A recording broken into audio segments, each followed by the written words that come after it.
pupunta kami sa mga park. Mamaya, pupunta ako sa park. Park?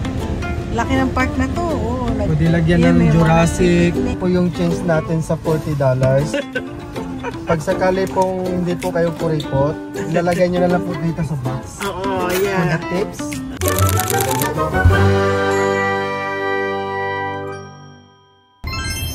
Hello! Pupunta po kami ngayon sa Farmers Market. At ang challenge na kasama ko po si siya ang photographer ko. At pupunta po kami, challenge lang is, di ba pag pumunta ako namimili ngayon, kailangan ma-challenge ko sarili ko. Ang kano ang aking budget? $100. Meron ako $70 na cash dito na sa ano ko, sa aking bulsa. Hindi na ako nagdala ng iba pang bag, kundi card lang at saka $70 na cash. So, tingnan natin kung ano mabibili ko doon. Pero nakakainis, sabi ni Nap, alam ni Myla na pupunta kami doon, nagpapabili ng barbecue. Doon ako hindi maano ng challenge na yan. So, ito po ang daan papunta doon sa Farmers Market. At pagtingnan ninyo, ang ganda-ganda na lugar.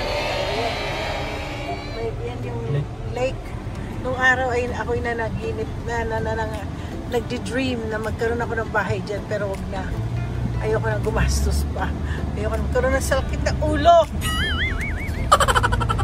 Andito na po kami. Ito na pagbabago, meron na silang, lagi na lang ako na sa mga bago, may roundabout.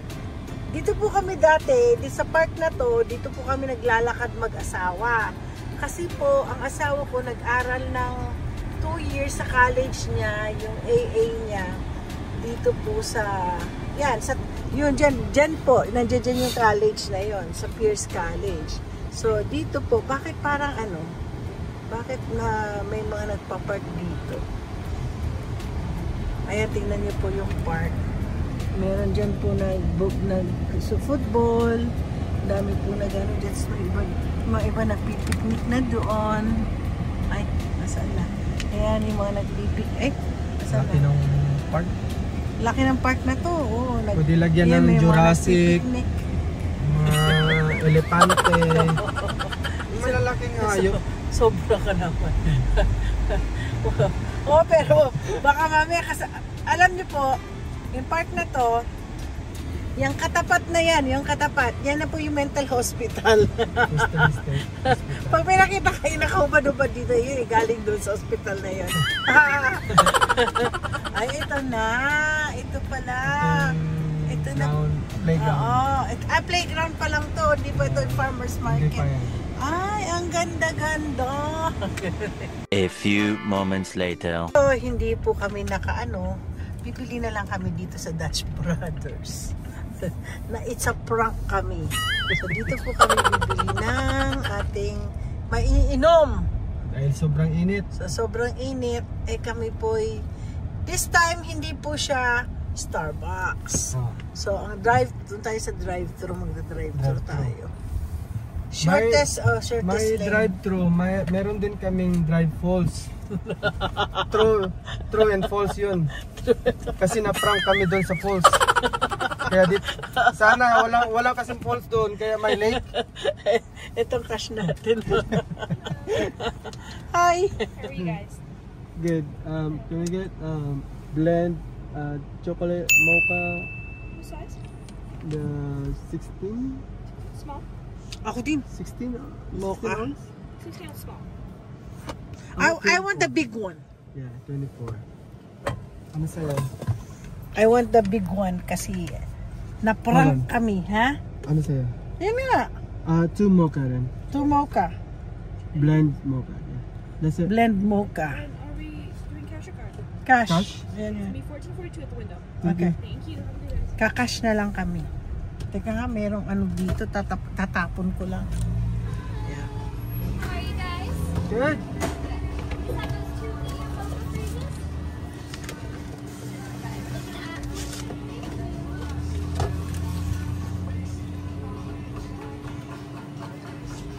I-ano pa rin natin, i-vlog pa rin natin. Ito po Ito po yung buhay Amerika. Ganito ang buhay namin sa Amerika. Kaya, yun, pag mainit, pag summer, ang ginagawa po namin pupunta kami sa mga park. Mamaya pupunta ako sa park. Iikot ko kayo. Yeah, please. Andiyan na ba yung ano natin? So guys, ito na po yung change natin sa $40. Pag sakali pong hindi po kayong kuripot, ilalagay nyo na lang po dito sa box. Oo, For the yeah. tips, may yun po yun tips. ang rules dito sa Amerika. So ito daw ang sinasabi ni... Pakita mo nga. Ito yun.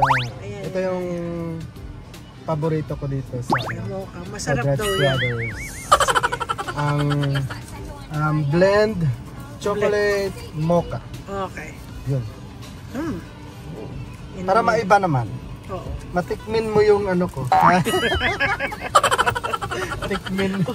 Wala kaming magawa. Ito na po. Mocha. Kape. Ay, masarap! Ay, oo, masarap naman. Di hamak. Hindi siya masyadong matamis. Masarap siya. Very good. Masaya na kami kahit na-prank kami sa ano. Na-prank po kami sa farmer's market na yan. Pasensya na kayo kung ako yung pupuna ngayon. Ang mga tao, napakatamad, ilagay ang mga cart na to at saka yung cart na yan doon na ituturo ko sa inyo kung saan ko isosolid. Napakadali. Dito lang po. Diba? Simple. Ewan ko mga tao. Hindi man lamang pumunta dito. Katamad. Tingnan niyo po. Ayan. Ay, naku mga tao talaga.